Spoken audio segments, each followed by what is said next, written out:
Olá, 14 de dezembro de 2018. As principais notícias desta sexta-feira estão aqui na TV Difusora.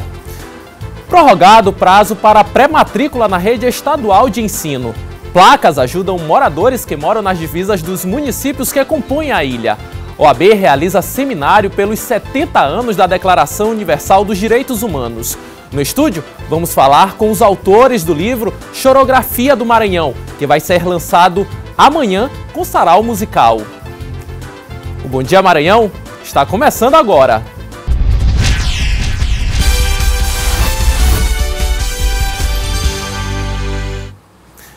Foi prorrogado o prazo que terminava nesta sexta-feira para a pré-matrícula dos interessados em uma das vagas do ensino médio da rede municipal. Quem tem os detalhes é o repórter Hugo Viegas. Bom dia, Hugo. Oi, Ciro, bom dia para você, bom dia para todo mundo que está nos acompanhando. Pois é, as pessoas vão ter mais uma semana para poder fazer a pré-matrícula. A pré-matrícula foi prorrogada até o próximo dia 21. Essa pré-matrícula, Ciro, é feita pela internet, pelo site educação.ma.gov.br/matrícula 2019. São mais de 700 escolas que vão oferecer vagas, mais de 110 mil vagas aí disponíveis para a rede estadual para o primeiro ano, para o ingresso no primeiro ano do ensino médio. Estão abertas essas vagas para o estudante que está completando o 9º ano do ensino fundamental, então estão disponíveis aí. Além disso, Ciro, tem 20 pontos para quem tem dificuldades em acessar a internet. Olha só, as matrículas efetivamente serão realizadas de 7 a 18 de janeiro do ano que vem. Então está aí um prazo maior, as pré-matrículas começaram no dia 3, seguem até o dia 21, Ciro. Eu volto com você. Obrigado, Hugo, pelas informações, e fica aí, né, essa dica para quem está concluindo o 9º ano, né, e que está prestes a ingressar no ensino médio, que faça suas inscrições até o dia 21 deste mês. Uma excelente notícia, mais uma semana de prazo. Quem mora nas divisas dos municípios que compõem a ilha durante muito tempo tem tido dificuldade para saber de fato a que cidade pertence. Para auxiliar esses moradores, placas já começaram a ser instaladas a partir de um trabalho realizado pelo IMESC em parceria com o IBGE. Saiba mais na reportagem que eu fiz. Essa é uma das 3 placas instaladas recentemente. Ela estabelece o limite entre os municípios de São Luís e São José de Ribamar. No mapa fica claro identificar a divisão dos territórios. Essas linhas vermelhas é que definem os limites entre São Luís, São José de Ribamar, Raposa e Passo do Lumiar. Esse trabalho teve início em 2009, quando a competência de definição dos territórios foi atribuída ao IMESC. Esse ponto desse trabalho vem coroar um esforço que deu origem em 2009 com a assinatura do convênio com o IBGE. E agora, as leis dos municípios da Ilha do Maranhão foram consolidadas em 2017 na Assembleia e também ajuizadas na 5ª Vara. Faltava a questão de transparecer a informação. E o meio que nós identificamos foram 2. Instalação de placas de localização, identificação à população e a gestores. O segundo é um serviço mais prático, que seria a construção de um aplicativo em telefonia móvel, onde o cidadão pode se identificar digitando o ponto que está inserido na placa e aí o aplicativo coloca ele na sua situação de territorial. Estima-se que 60% dos limites territoriais já foram estabelecidos. Esse trabalho, que conta com a contribuição de gestores municipais, irá trazer benefícios principalmente à população que reside nessas áreas, que por muito tempo conviveu com a indefinição e que agora poderá ser contemplada com serviços e políticas públicas. Ganha todos, né? O cidadão pode ter certeza aonde cobrar seus serviços, e o gestor aonde tem que se gestar seu território. E há outros atores como cartório, serviços de telefonia, luz, água, sabe, onde realmente eles têm que atuar e cobrar suas contas. Fora isso, você tem uma definição da sensação do espaço concretizado do cidadão de não ter mais dúvida onde ele pertence, onde ele tem que ir. Isso tudo te dá uma segurança, né? Até uma autoestima em saber a definição do seu território. Depois das placas, o próximo passo previsto ainda para o primeiro semestre de 2019 será a criação de um aplicativo, onde em qualquer lugar da região metropolitana de São Luís, o usuário poderá se situar. Confira agora o nosso giro de notícias. O valor do seguro obrigatório DPVAT vai cair 63,3% em 2019.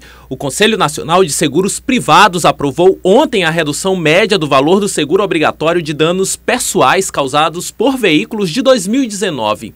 No caso dos automóveis particulares, a tarifa vai passar de R$ 41,40 para R$ 12. As reduções ocorrerão de forma diferenciada conforme o tipo de veículo. Em nota, o Ministério da Fazenda informou que a redução dos prêmios tarifários foi possível porque o montante de recursos acumulados atualmente é superior às necessidades do DPVAT. A Justiça do Trabalho convocou o Sindicato dos Rodoviários do Maranhão para um encontro na próxima segunda-feira. A audiência foi motivada por ação formulada pela Prefeitura de São Luís por meio da Procuradoria-Geral do município, com o objetivo de garantir o direito de ir e vir dos cidadãos. Esta audiência conciliatória está marcada para a próxima segunda-feira, às 9 horas da manhã, na sede do Tribunal Regional do Trabalho do Maranhão, localizado na Areinha. Cai o número de feminicídios em São Luís de 10 para 5 casos. A comparação é entre o período de 2017 e 2018. No interior do estado, embora mais tímida, também houve queda. Enquanto no ano passado foram registrados 50 crimes de feminicídio, em 2018, a cifra ficou em 42 casos, sendo que 80% deles foram elucidados. Os dados foram levantados pela delegada-chefe do Departamento de Feminicídio do Maranhão. Das 10 tentativas de feminicídio registradas em 2018, o Departamento de Feminicídio do Maranhão, que fica na Casa da Mulher Brasileira, foi responsável pela prisão de 9 suspeitos.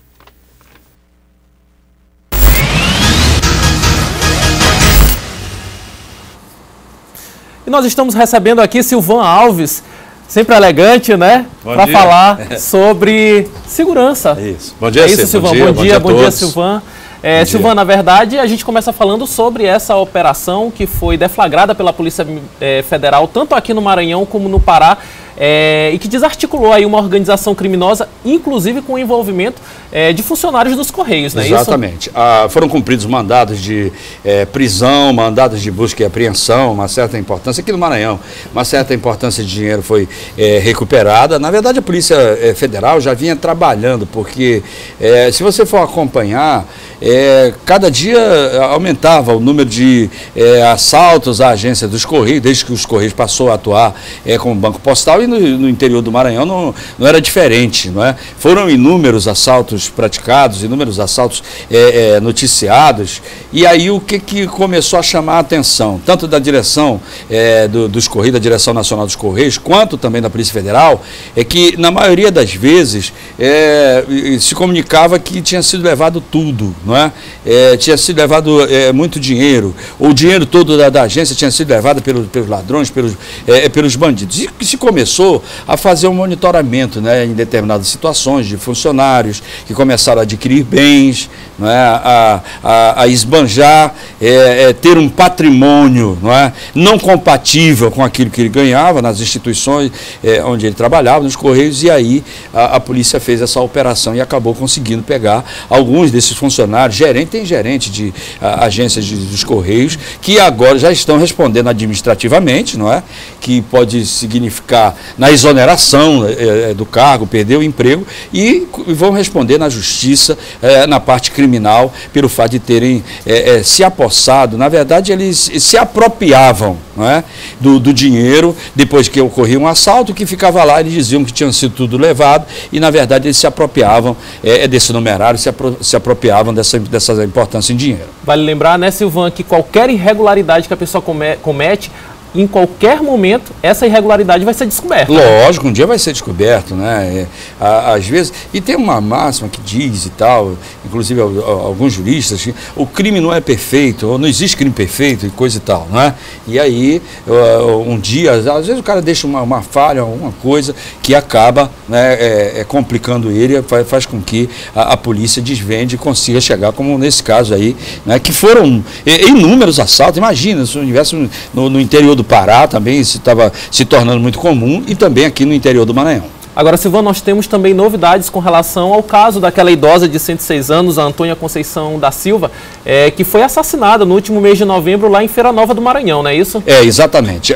Inclusive chegaram a colocar, a fazer fake news, né, dizendo que o sobrinho neto dela, que é o autor do crime, que ele seria posto em liberdade, que o juiz teria concedido a liberdade dele. Isso viralizou em vários grupos aí. É aquele negócio das pessoas que ficam compartilhando informações não verdadeiras, não confirmadas, e vão compartilhando aí nos grupos de WhatsApp, compartilhando na internet. Isso não procede, muito pelo contrário, o processo foi concluído, não é? Ou melhor, o inquérito policial foi concluído, ele deve continuar preso até a instrução criminal, né? Possivelmente o julgamento dele, né, porque foi um crime bárbaro que teve grande repercussão. A vítima não teve chance de esboçar nenhum tipo de reação, nenhum tipo de defesa, e além do mais, não era uma senhora que não oferecia nenhum risco para ele, né? Ele bem jovem, um porte físico avantajado, e a senhora de 106 anos já é uma senhora que não oferecia nenhuma chance de reação e não oferecia nenhum perigo para ele. Então, é difícil, não é, que ele seja posto em liberdade, e isso ficou evidenciado quando agora, na conclusão do inquérito que foi enviado para a Justiça, o promotor intensificou para que o juiz o mantenha na cadeia até a instrução criminal, ou seja, o andamento do processo. Agora, Silvan, daqui a pouco, agora pela manhã, vai ser apresentado lá na Superintendência Estadual de Investigações Criminais um homem que é apontado aí como chefe de uma quadrilha, não é isso? Exato. A polícia vinha investigando esse caso aí. É uma investigação que ela já tem mais de um ano, essa investigação, que é justamente o caso de furto, roubo, né, de equipamentos utilizados para a internet. O GatoNet, né, o Leanderson Dourado, por isso a operação teve esse nome, ganhou essa denominação Dourado, por causa do sobrenome dele. Ele está preso, foram cumpridos vários mandados de busca e apreensão, 27 mandados de busca e apreensão para procurar todos os equipamentos na região da Baixada, do Médio Mearim, aqui na região metropolitana. Ele já tinha uma verdadeira central de GatoNet. Eles furtavam esses equipamentos das operadoras, né, e montavam a central deles e distribuíam o sinal de internet para as pessoas, clandestinamente, né? E aí a coisa já estava funcionando como uma empresa. Você tem uma ideia, foram mais de 12 pessoas conduzidas coercitivamente para serem ouvidas. O Leanderson Dourado está preso, deve ser apresentado daqui a pouco numa coletiva, com todo o equipamento apreendido, numa coletiva de imprensa lá na sede da SEI, que foi quem fez o trabalho aí, no bairro de Fátima, às 10 horas da manhã. Obrigado, Silvan, pelas informações. Obrigado. Tudo de bom. Um bom final de semana para você. Bom final de semana para você também. Bom dia, pessoal. Até logo, Silvan. Metade dos municípios maranhenses estão em situação de risco de infestação do Aedes aegypti. No estado, a maior parte dos criadouros foi encontrada em depósito de água. As informações foram divulgadas pelo Ministério da Saúde. Dos 217 municípios no estado, 117 estão em situação de alerta ou de risco de surto de doenças transmitidas pelo Aedes aegypti. São Luís é uma das 94 cidades em que o alerta foi acionado. Isso significa que a presença do mosquito ainda está dentro da média preconizada pelo Ministério da Saúde, mas que é preciso agir antes que o problema se agrave. Sobre o que nós devemos fazer em termos de cuidados para que esse mosquito ele não se prolifere e não entre numa situação de alto risco, tá? Então, o que acontece? A população tem que ter todo o cuidado em sua casa de não deixar água parada, de não fazer a criação desse mosquito, não nascer esse mosquito em sua casa. Já em outros 23 municípios do Maranhão é grande o risco de surto de doenças como dengue, chikungunya e zika vírus. Isso equivale a cerca de 10% do estado. A infestação do mosquito é justamente uma das principais condições para que a gente tenha nos territórios a transmissão da doença, né? Por isso é importante que se trabalhe muito o combate às larvas, né, e ao mosquito adulto também, quando tiver uma infestação grande dessa forma de vida do mosquito. Sem o agente entrar no imóvel, sem fazer a inspeção, fica uma grande interrogação se tem ou não foco naquele ambiente. Por isso é importante que o agente entre, porque ele também vai orientar as famílias a prevenir esses focos. Mesmo a capital estando em situação de alerta, a boa notícia é que os casos de dengue, chikungunya e zika caíram em mais da metade entre janeiro e novembro desse ano, no comparativo com o mesmo período ano passado. Nós temos realmente tido um resultado significativo de redução de número de casos e vamos permanecer nessa luta para que isso aí decresça muito mais e a população esteja naturalmente isenta, né, de transmissão ou de zika, ou de chikungunya ou de dengue.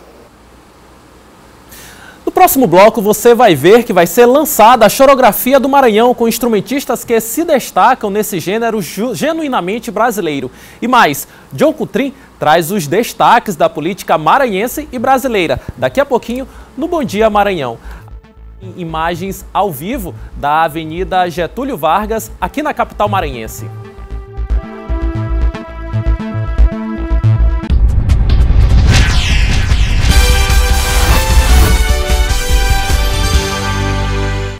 Vai ser lançado amanhã o livro Chorografia do Maranhão. Adalberto Melo conversou com 2 dos autores da obra. Confira a entrevista. Olá, aqui no Bom Dia Maranhão dessa sexta-feira eu tenho o prazer de receber aqui o turismólogo Rivânio Almeida Santos e o jornalista Zema Ribeiro. Eles são 2 dos 3 autores de uma obra que vai ser lançada amanhã aqui no estado. É o livro Chorografia do Maranhão, obra resultado de entrevistas com 54 bambas, destaques do choro desse ritmo extremamente importante e genuinamente brasileiro aqui no estado do Maranhão. Gente, prazer tê-los aqui no Bom Dia Maranhão. Ô Adalberto, prazer meu, bom dia. Satisfação toda nossa. Bom, vamos começar a falar dessa obra que tem a participação também do Ricardo Almeida Santos, que é um pesquisador, apresentador inclusive dos Chorinhos e Chorões lá na Rádio Universidade, já pesquisa há um tempo sobre o tema também. Como é que surgiu a ideia da obra?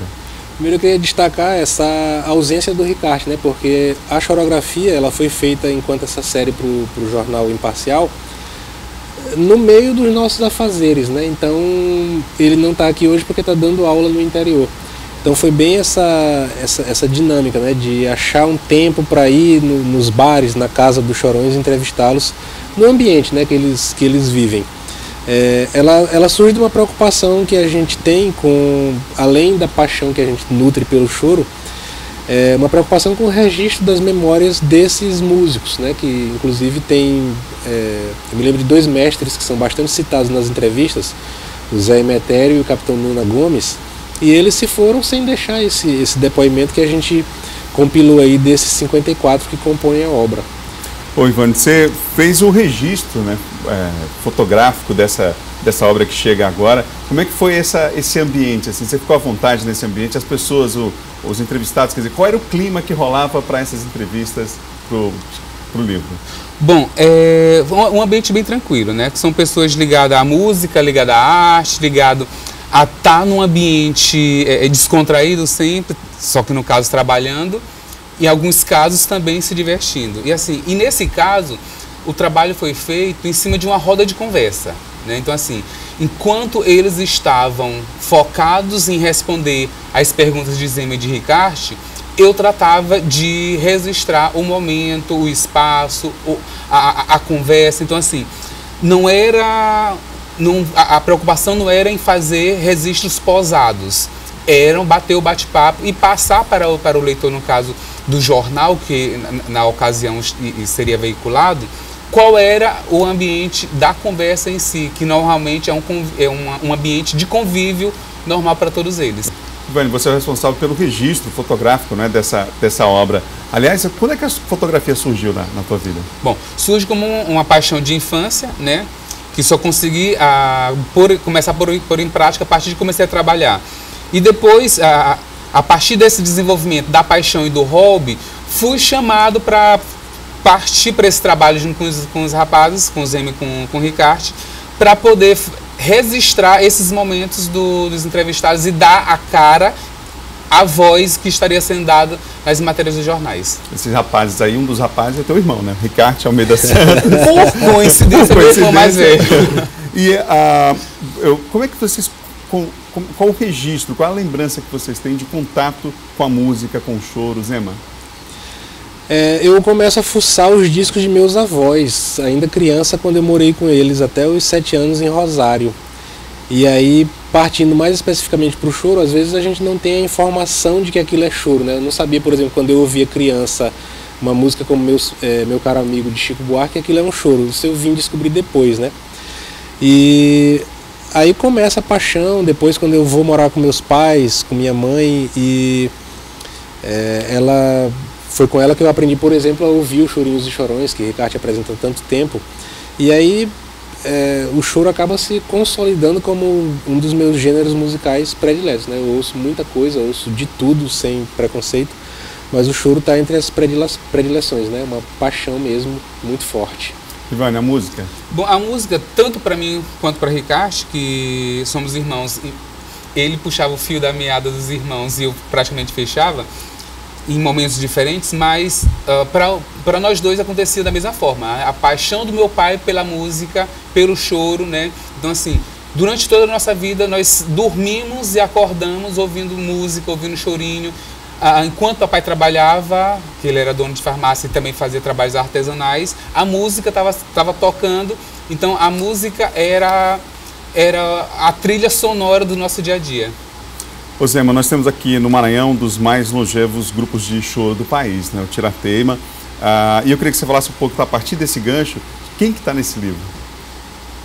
A gente tem um recorte muito abrangente, é inclusive engraçado porque quando a gente resolveu fazer a série, que ninguém tinha pretensão então de lançar o livro, começou com uma lista pequena de 15, e aí depois a gente viu que 15 nomes não seriam suficientes de abarcar a história que a gente queria contar, e acabou chegando em 54 e, como eu tenho costumado dizer, é um livro que é uma emoção, está lançando, mas a gente percebe que ele já nasce defasado, porque se a gente tivesse continuado a série, com certeza teriam outros nomes que acabaram não entrando. Tem um lado positivo, que é o projeto, de repente, do número 2 aí. Pois é, já pede um volume 2, né? Tomara. Mas assim, tem desde grandes nomes internacionalmente reconhecidos, casos de João Pedro Borges e Turíbio Santos, por exemplo, até Inês Perdigão, que é uma cavaquinista maranhense que saiu daqui muito jovem, mora no Rio de Janeiro, e nomes mais jovens, nomes que a gente viu começar a tocar, né? Robertinho Chinês, Wendel Cosme, Henrique Júnior. Tocam desde garotos alguns deles. Exatamente, né? Robertinho a gente começou a ver nas rodas com 14 anos. Então a gente acompanhou de algum modo, ao longo de mais de 10 anos que a gente está vendo o Robertinho participar desse cenário, a evolução desses músicos, né? Então, desde gente com mais idade, Joaquim Santos, que, assim como João Pedro Borges, é professor da Escola de Música, participou em momentos distintos da Camerata Carioca, que é um grupo responsável ali entre o final da década de 70 e o começo da de 80 pela renovação do choro no Brasil, né? Então teve 2 participações de maranhense, o que coloca o Maranhão num patamar de igualdade com qualquer praça de choro do Brasil. Então, por mais que tenha essa defasagem, sobretudo pelos nomes que estão surgindo na escola de música, nas faculdades de música que a gente tem, mas dá um panorama abrangente do choro no Maranhão. E tocando na história do Tiratema, que é o grupo mais antigo em atividade, fundado em meados da década de 70, com Paulo Trabucci garoto, né? Tinha 17 anos, por exemplo, quando gravaram no Lance de Agora de Chico Maranhão, que é um disco lendário, está fazendo 40 anos esse ano. Então cobre, né, toda essa turma que acabou, mesmo que não faça só choro, mas acabou dando a cara do choro para o Maranhão. Inclusive por isso o nome do livro, né, Chorografia, quer dizer, a escrita do choro através dessas memórias com esse recorte geográfico de Maranhão. Vou até pegar aqui a obra Chorografia do Maranhão, 54 bambas do choro em entrevistas. E enquanto a gente mostra aqui a obra, eu queria que você falasse sobre o que está preparado para o lançamento, porque vai ter um sarau, né? Sim, vai ter um sarau e nós vamos aproveitar a ocasião do sarau do outro projeto que nós trabalhamos, que é o Ricochuro Convida na Praça, que vai ser amanhã na Gonçalves Dias, a partir das 19 horas, com a presença da Luciana Rabelo, que é uma importante, né, chorona brasileira. Inclusive escreve o prefácio da obra. Que escreve o prefácio da obra e que, por coincidência, na nossa primeira entrevista, aparecia nas fotografias a fotografia de um grupo que ela iniciou a carreira lá pelos seus 12, 13 anos. Isso, né? Os Carioquinhas no Choro, um disco de 77. De 77, inclusive foi antes de eu nascer. Muito legal, Zema. Então tá tudo pronto amanhã para o lançamento? Tudo pronto, preparado com muito carinho, a realização de um sonho amanhã, e a gente está esperando todo mundo. Vai ser uma noite assim inesquecível, não só para os autores, né, mas para todo mundo que for prestigiar.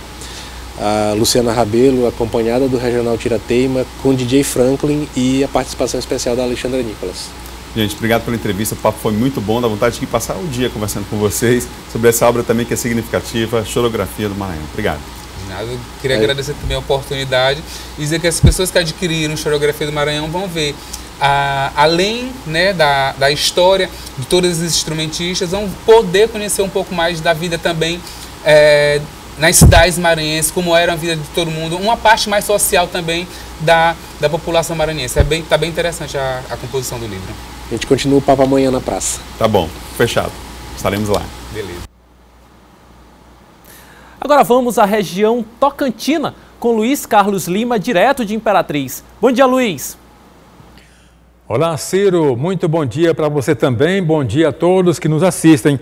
Olha, ontem foi o Dia do Marinheiro. Aqui em Imperatriz, a agência da Capitania dos Portos comemorou a data na Avenida Beira Rio. Para a Marinha, Tamandaré é considerado um brasileiro que contribuiu para a paz no país na época do Império. E o nascimento do almirante marca também o Dia do Marinheiro. Em homenagem ao dia do nascimento do almirante Tamandaré, Joaquim Marques Lisboa, o patrono da Marinha do Brasil, é que hoje foi estabelecido como o Dia do Marinheiro em homenagem ao dia do nascimento do nosso patrono. A Agência Fluvial de Imperatriz conta hoje com 18 militares. Além da homenagem aos marinheiros e ao almirante Tamandaré, durante a solenidade, 2 militares receberam o diploma de destaque pelo trabalho realizado neste segundo semestre. Desenvolvendo talvez um trabalho um pouco mais à frente, mas não desmerecedor dos meus amigos, né? Porque todos nós estamos juntos, firmes, fortes. É um reconhecimento não só da agência fluvial, como também dos nossos pares. Todos lá se dedicam muito e alguns se esforçam um pouquinho a mais. Familiares, amigos e convidados também participaram da ação. Eles nos convidaram para estar aqui presente com eles. Eu estou muito feliz, muito emocionada e feliz de estar em Imperatriz. Olha, o comércio de Imperatriz já entrou de vez no clima do Natal, com a expectativa de aumento nas vendas em até 15%. As lojas do centro comercial já ampliaram o horário de funcionamento. Para facilitar a vida de quem vai às compras neste fim de ano, o comércio estendeu o horário de atendimento. As lojas ficam abertas de segunda a sexta, das 8 da manhã às 8 horas da noite. Aos sábados, o funcionamento começa às 8 e vai até às 6 da tarde. Aos domingos, ficam abertas até ao meio-dia. Já fiz minhas compras de Natal, de virada de ano, já tá tudo ok já, só esperando o final de ano começar, os preparativos das festas. A programação especial tem por finalidade garantir maior comodidade à população no período que antecede as festas de Natal e fim de ano. Além dos consumidores, quem sai ganhando também são os lojistas. Aquele cliente que ele não pode vir durante o dia até às 18, ele vai ter a oportunidade de vir ao centro comercial e fazer suas compras tranquilamente até às 20 horas. Mesmo com a crise econômica que muita gente comenta, com essa programação, a expectativa é que o comércio aumente o faturamento neste período. A média é de 10% a 15%. Estamos com grandes promoções natalinas e estamos aqui aguardando a todos para vir aqui olhar nossas ofertas. Eram essas as informações aqui da região Tocantina. Ciro, a gente volta com você, desejando um excelente fim de semana a todos. Obrigado, Luiz. Um excelente fim de semana para todos aí de Imperatriz e para você também. Agora nós vamos falar de política. E eu recebo aqui John Coutrin, né? Bom dia, John. Bom dia, Ciro, bem-vindo. Muito obrigado. Bom dia a todos. John, na verdade, foi uma confusão tremenda isso que aconteceu na cidade de Morros, né? Houve eleições para a mesa diretora, um vereador foi eleito para integrar a mesa diretora, mas aí logo em seguida ele convocou uma outra eleição, não é isso? Correto, Ciro. O Edilson Santos, Edilson de Zé Baixinho, conhecido lá em Morros. Houve uma eleição, Ciro, no dia 7 de dezembro. O Edilson foi eleito para a mesa diretora da Câmara Municipal de Morros. Inclusive, eles imporam uma derrota no prefeito da cidade, o Sidraque, só que de uma hora para outra ele convocou uma nova eleição para o dia de hoje. Não se sabe até agora lá em Morros por que o Edilson, o Zé Baixinho, mudou de posição. Porque ele, que era aí da oposição, junto com os vereadores e os colegas de oposição ao prefeito, conseguiram vencer o prefeito ali na Câmara, o candidato do prefeito, estava tudo certo, e agora, de uma hora para outra, ele convoca uma nova eleição para a mesa diretora, no sentido de alterar o que foi feito no dia 7. A eleição acontece hoje.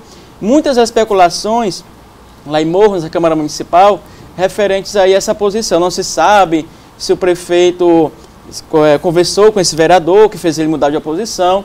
Não se sabe quais os motivos que fizeram o vereador mudar de oposição, só que a polêmica está instalada na cidade de Morros em relação à eleição da Câmara Municipal de lá. Hoje, os vereadores estão lá, vão votar, devem votar novamente, e vamos ver se o prefeito, além do Edilson, ele conseguiu manobrar para reverter esse quadro, né, desfavorável a ele nessa eleição. É claro que nós sabemos, Ciro, que o prefeito tem todas as condições de eleger o presidente da Câmara, de ter uma base maior na Câmara Municipal, mas não foi o caso do Sidraque. Então, acho que ele atuou nos bastidores, fez algumas articulações ao ponto desse vereador ter mudado de posição e agora se aliar ao prefeito e querer, então, alterar para que o candidato do grupo do prefeito seja eleito na Câmara Municipal de Morros. Agora, John, que história é essa? A Polícia Civil descobre plano de milicianos para poder executar um deputado? É verdade. Isso acontece no Rio, mais uma vez, o deputado estadual do Rio de Janeiro, Marcelo Freixo, que foi eleito deputado federal. O que acontece? Esse deputado, Marcelo Freixo, seria executado no sábado. Ele se encontraria com professores e militantes do PSOL num bairro chamado Campo Grande, lá no Rio de Janeiro. Lá nesse evento, os milicianos, que são formados por ex-policiais militares, ali que atuam na favela, esses milicianos iriam executar o deputado Marcelo Freixo nesse próximo sábado, portanto amanhã, sábado. Estava tudo planejado. A Polícia Civil, eles conseguiram interceptar esse plano, que já vem sendo traçado há muito tempo. 3 pessoas envolvidas, um ex-policial militar e 2 comerciantes lá do Rio de Janeiro, iriam então, planejaram, arquitetaram e tramaram a execução desse deputado. Marcelo Freixo foi candidato a prefeito do Rio na última eleição, ele foi derrotado por Marcelo Crivella, mas ele ainda tem uma atuação muito forte nos movimentos sociais. Ele foi presidente da CPI da milícia lá no Rio de Janeiro. Inclusive, por coincidência, Ciro, nesse mês completa-se 10 anos dessa milícia, dessa CPI que foi feita no Rio. E o Marcelo Freixo disse que de lá para cá ele anda com escolta, ou seja, já houve ameaças concretas de morte a ele, ele precisa andar com escolta armada para que não seja aí concretizadas as ameaças em relação a ele. Então ele disse que ficou muito assustado com esse plano de execução. Ele disse que não é uma ameaça a ele, mas é uma ameaça à democracia, porque ele atua esse tempo todo ali contra a atuação dessas milícias, dessas facções lá no Rio de Janeiro, e agora ele poderia, a partir de amanhã, então, não estar mais vivo, porque, assim como o caso da Marielle, seria executado. E falando em Marielle, a Marielle foi, a vereadora assassinada do Rio, foi assessora do Freixo, inclusive nessa CPI das milícias no Rio de Janeiro. E descobriu-se agora, viu, Ciro, que, notícia fresquinha, quente, que a Marielle foi assassinada segundo informações da Secretaria de Segurança Pública do Rio, porque ela se envolveu numa questão econômica ali de uns bairros da zona oeste do Rio relacionada à grilagem de terras. Ou seja, um grupo ali de milicianos, de milicianos, de facções criminosas, que atuam ali em Jacarepaguá, aquela região, eles estavam ali, tem uma disputa de terras, ou seja, loteamento, grilagem, e a vereadora Marielle estava interferindo nessa questão, ou seja, interferiu nos interesses econômicos ali desse grupo, formado ali nesse bairro do Rio, nessa periferia. Então eles tramaram desde 2017 assassinar a vereadora do Rio, Marielle. E esse plano se concretizou esse ano. Infelizmente, ela foi executada, não teve a mesma sorte do Marcelo Freixo, que se descobriu antes.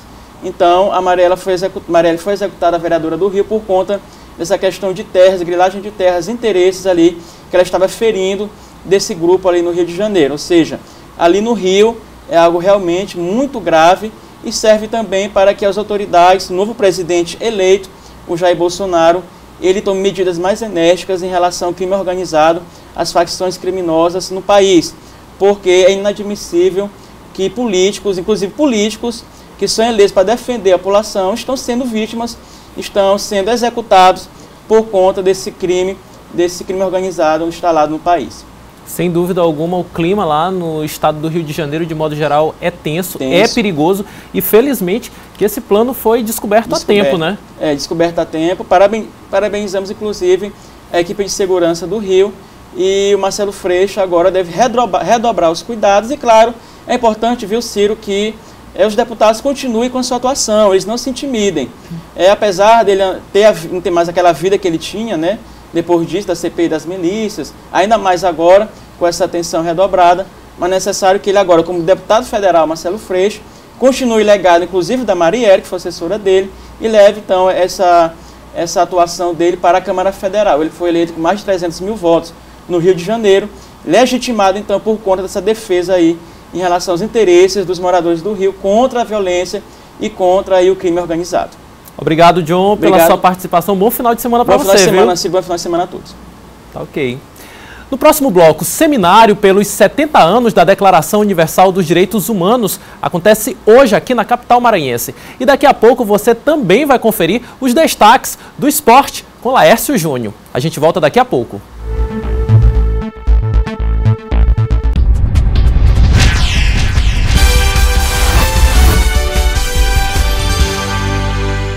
Acontece hoje à noite em São Luís um seminário comemorativo dos 70 anos da Declaração Universal dos Direitos Humanos. O repórter Hugo Viegas está no local do evento. Bom dia, Hugo. Mais uma vez você participando aqui do Bom Dia Maranhão. Diz aí pra gente os detalhes, né? Como é que vai acontecer esse evento aqui na capital?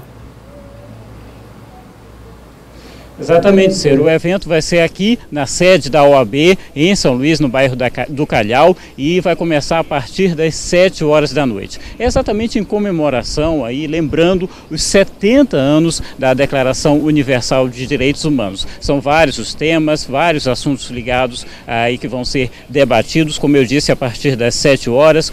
São temas como mediação, arbitragem e também direitos humanos. É visto aí como uma oportunidade de debater, de avaliar esses 70 anos, e as inscrições para quem quiser participar ainda estão abertas, ainda podem ser feitas na Escola Superior de Advocacia aqui mesmo em São Luís. Então está feito aí o convite, está falado sobre esse assunto que vai ser discutido hoje, um assunto bastante importante, vai reunir não só integrantes aí do setor do direito, mas também estudiosos, pesquisadores interessados no assunto, várias entidades que estão debatendo esse assunto aí durante todo o ano, e agora hoje vão ter essa oportunidade de se reunir aqui em frente à OAB também para discutir mais uma vez, Ciro. Obrigado, Hugo, pelas informações e um bom dia e bom trabalho para você, viu? E agora nós vamos falar de esporte.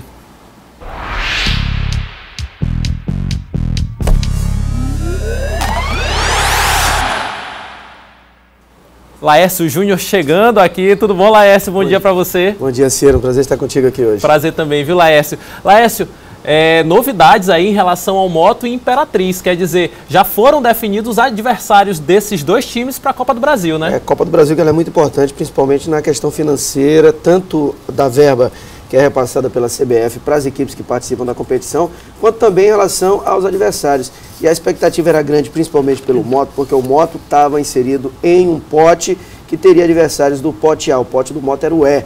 Os times que eram propensos adversários da equipe do Motoclube de São Luís estavam lá nesse pote A. Nada mais nada menos que o Corinthians, o Vasco, o Fluminense, o Botafogo, mas quem vem é o Vitória da Bahia. O Vitória vai enfrentar o Motoclube de São Luís, Vitória que estava na Série A do Campeonato Brasileiro e foi um dos times do Nordeste rebaixados nesse ano de 2018, vai jogar a Série B no ano que vem, mas tem um outro lado da moeda. Por exemplo, se pega um Corinthians logo na primeira fase, o adversário do Imperatriz é o Náutico, nós vamos comentar já também, está aí o detalhe do Imperatriz, mas se pega, por exemplo, um Corinthians ou um Fluminense logo na primeira fase, a chance de passar, ela diminui, né? Até pela questão financeira, pelo maior poder aquisitivo que tem essas grandes equipes do futebol brasileiro.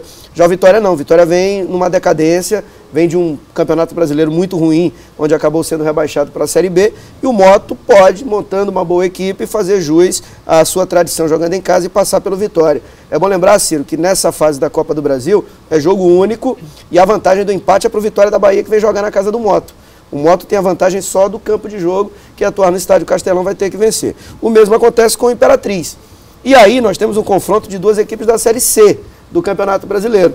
Muito maior o equilíbrio. A vantagem do Náutico do empate ela é considerável, mas jogando no Caldeirão lotado, Frei Epifânio da Abadia, o Imperatriz que já realiza esse trabalho de pré-temporada há muito tempo, o Náutico terá muitas dificuldades. Acredito que o Imperatriz, pelo trabalho que já vem fazendo, pela base que manteve do ano passado, desse ano, aliás, tem boas condições de fazer uma primeira fase da Copa do Brasil. Excelente até passar pelo Náutico e o Moto se manter esse trabalho, continuar dando condições para os atletas e para a nova comissão técnica que chegou, o Moto também tem boa condição de fazer uma boa primeira fase de Copa do Brasil. Podemos dizer então que as equipes maranhenses tiveram sorte aí, né?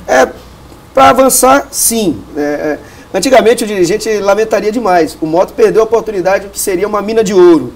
Qual a mina de ouro? É receber um Corinthians ou um Vasco aqui. Nós sabemos que o Vasco tem uma torcida gigante em São Luís, o Corinthians a mesma coisa, ao longo dos anos vem crescendo, um dos times mais vitoriosos. Mas por outro lado tem aquela possibilidade de passar. Esse ano o Sampaio chegou na terceira fase da Copa do Brasil. Foi a melhor campanha de um time maranhense em todos os tempos. E é bom lembrar que a Bolívia Querida entra esse ano, ainda colhendo o fruto do título da Copa do Nordeste, só lá na fase de oitavas de final. Sampaio já está na quinta fase da Copa do Brasil, onde entra com o Paysandu, campeão da Copa Verde, Fortaleza, campeão da Série B e as equipes que representam o Brasil na Taça Libertadores da América. Agora, Laércio, essa semana, no início dessa semana, eu estive lá no CT do Sampaio, né, onde eu pude acompanhar a coletiva conduzida pelo presidente, né, o Sérgio Frota, juntamente com o Flávio Araújo, que era também a novidade, né, anunciado mais uma vez como treinador. E na ocasião, eles anunciaram novidades, caras novas para o Sampaio Corrêa. Mas entre essas caras novas também existem jogadores que já passaram pelo Sampaio e que agora estão retornando, né? E que tem aquela sombra de dúvida da torcida. Será que vai dar certo de novo? O Flávio Araújo resolveu recrutar aquela turma lá de 2012, que foi muito bem com o time do Sampaio Corrêa. E nós temos as primeiras imagens do Cleitinho e do Edgar treinando lá no CT do Sampaio Corrêa. Esse aí é o Edgar que chegou de Apincoaçu. O polêmico, né? O polêmico Edgar. Considerado um dos jogadores mais polêmicos do nosso futebol. E esse 27 aí, de colete 27, é o Cleitinho. O Cleitinho estava jogando no futebol do Amazonas e retorna para o Sampaio. Esses dois jogadores eram titulares, nós conseguimos essas imagens aí com a mulherada do futebol, canal do YouTube que cobre o futebol maranhense. Esses dois jogadores estavam nos times do Sampaio Corrêa dos anos de 2012 e 2013. O Cleitinho era titular absoluto, era o camisa 10 do Flávio Araújo. E o Edgar, o homem-gol, chegou a marcar 4 gols numa partida só aqui na época ainda de Maranhão, por isso que foi para o Sampaio Corrêa. E o Flávio acredita que pode ele resgatar esses jogadores importantes para a equipe do Sampaio. É importante deixar claro, né, e relembrar também que esses jogadores levantaram, né, naquela época a equipe do Sampaio Corrêa, né? Pois é, o Sampaio mudou de patamar de 2012 para cá. Hoje o Sampaio, mesmo tendo caído esse ano, Ciro, o patamar do Sampaio mudou no futebol brasileiro. Quando se fala no Maranhão, se fala hoje do Sampaio pelas boas campanhas. O Sampaio nos últimos 10 anos ganhou do Palmeiras, para você ter uma ideia, que é o time atual campeão brasileiro. O Palmeiras já foi derrotado aqui pelo Sampaio Corrêa. Então, Cleitinho e Edgar ganhando essa oportunidade. Vamos falar também do Maranhão Atlético Clube, porque o Maranhão tem uma mudança importante. O MAC, que foi campeão da Copa FMF, derrotando o Pinheiro Atlético Clube na final, num grande jogo que tivemos lá em Pinheiro. O título veio com essa vitória em São Luís. Nós temos imagens do jogo daqui. O Maranhão venceu por 1-0, depois empatou lá por 1-1 num jogaço, bolas na trave, goleiro Rodrigo Ramos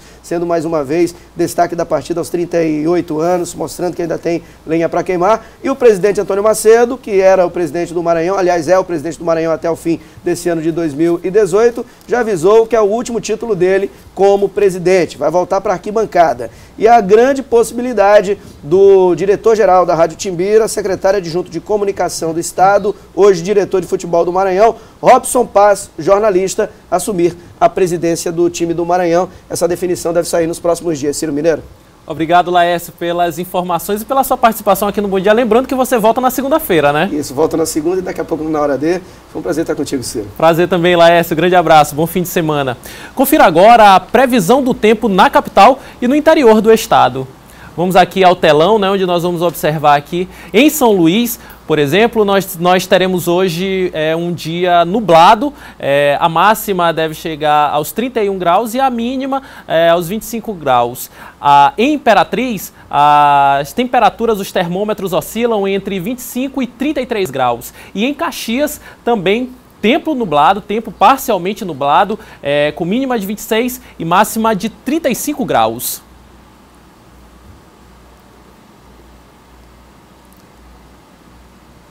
Agora você... Bom, vamos agora, fim de semana chegando, né? E claro, o Bom Dia Maranhão traz as melhores dicas para o seu fim de semana. Confira o roteiro da sua diversão com Jéssica Lima.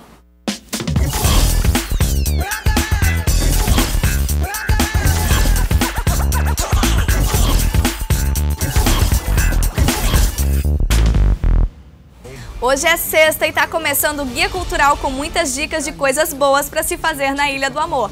Os cinemas prometem lotação máxima com a estreia de um dos filmes mais aguardados do universo de heróis da DC. Já sabem de que eu tô falando, né? Dele mesmo, Aquaman, que chega com a sua primeira produção solo com direito a muitas aventuras e cenas de ação.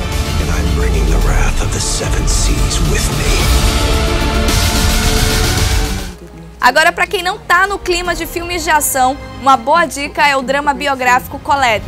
Uma romancista francesa que sofre com um casamento abusivo e seu parceiro que tenta ganhar créditos em cima de suas obras de maneira ilegal. And the hand that holds the pen writes history. E está aberta a temporada de férias da peça teatral Pãozinho com Ovo em O Sequestro do Riso. O trio mais engraçado do Maranhão embarca nessa aventura para crianças na Concha Acústica Reinaldo Farai, na Lagoa da Jansen. É sábado e domingo às 19 horas e os ingressos estão com valores populares. Não é besteira não. Olha, vocês podem contar com todo o meu apoio. E amanhã será realizado a 17ª edição do projeto Esquina da Arte Natalina. Um bom encontro da música, gastronomia, arte e cultura maranhense em uma das esquinas mais charmosas da Ilha do Amor. Grandes nomes da música maranhense se apresentam por lá. Carol Cunha, Cantinho do Choro e muito mais. O evento será na Rua das Hortênsias, na Ponta da Areia, das 17 às 22 horas. A entrada e o estacionamento são gratuitos. Coragem pra dizer que nunca mais. E sábado será o encerramento da temporada 2018 do projeto Rico Choro com Vida na Praça. A artista convidada do sarau de encerramento é a cavaquinista carioca Luciana Rabelo. Ela que já tem seu nome garantido na história da música popular brasileira. O encontro começa às 19 horas na Praça Gonçalves Dias, no centro. A entrada é gratuita.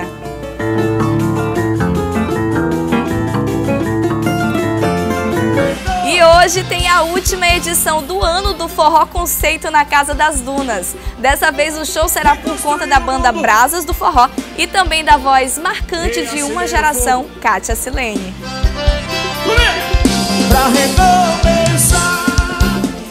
E amanhã o Centro de Convenções do Multicenter Sebrae receberá um show memorável. Rodrigo Teaser com um tributo ao rei do pop. Ele que é conhecido internacionalmente e pelos seus shows que tem colaboração da equipe que trabalhou diretamente com Michael Jackson. Será a única apresentação e começará às 21 horas. São muitas coisas boas para se fazer, né? Se você tem algum evento e quer divulgar no Guia Cultural, é só enviar todos os dados para esse e-mail que está aparecendo aqui embaixo. Eu tô indo embora, mas próxima sexta eu volto com muito mais. Tchau, tchau!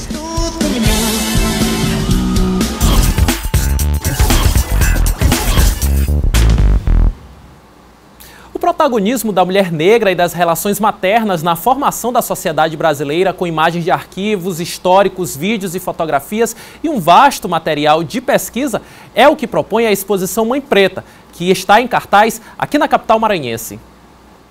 As conhecidas imagens das amas de leite negras, registradas em meados do século XIX ao início do século XX, foram os pontos de partida para essa trajetória, que resultou na exposição Mãe Preta. A pesquisa começou no Rio de Janeiro, na época das Olimpíadas, em que, devido às obras na zona portuária, foram se encontrando vários vestígios do Cais do Valongo, que é o maior porto de escravos do mundo, né?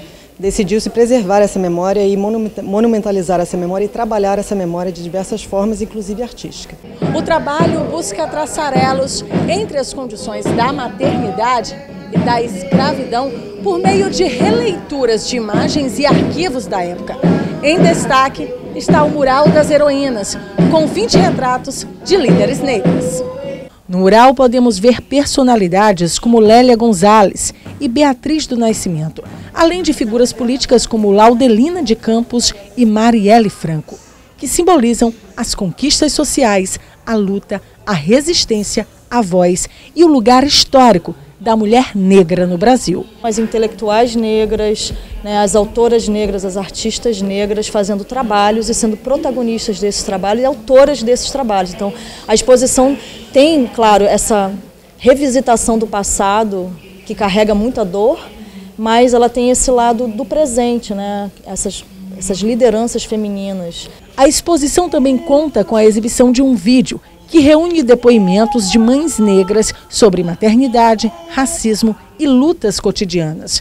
Para esta antropóloga e professora da UFMA, a pesquisa das cariocas não poderia deixar de vir ao Maranhão, já que éramos o 4º maior recebedor de escravos em todo o território brasileiro. Tem um diálogo muito presente. A gente tem mulheres negras muito fortes no Maranhão, lideranças históricas e lideranças atuais, da luta pela terra, da luta pela manutenção da cultura popular e das tradições. A gente tem uma participação feminina muito importante no Maranhão. E aí colocar essas experiências do Rio de Janeiro, de Belo Horizonte, São Paulo, em contato também com as experiências maranhenses, que eu acho que é o que a exposição promove, é muito importante para a gente aqui, para a gente conhecer essas outras heroínas negras. Mãe Preta, antes símbolo de subordinação, abnegação e bondade passiva. Hoje, ganha um mundo na ação social, na militância política e na vivência cultural. O Bom Dia Maranhão termina agora. Outras notícias no portal MA10. Para fechar, tem chorinho da melhor qualidade com Luciana Rabelo, convidada de amanhã do projeto Rico Choro, que convida na praça que acontece na Praça Gonçalves Dias, no centro, a partir das 7 da noite. Segunda-feira, o Bom Dia tá de volta com Adalberto Melo.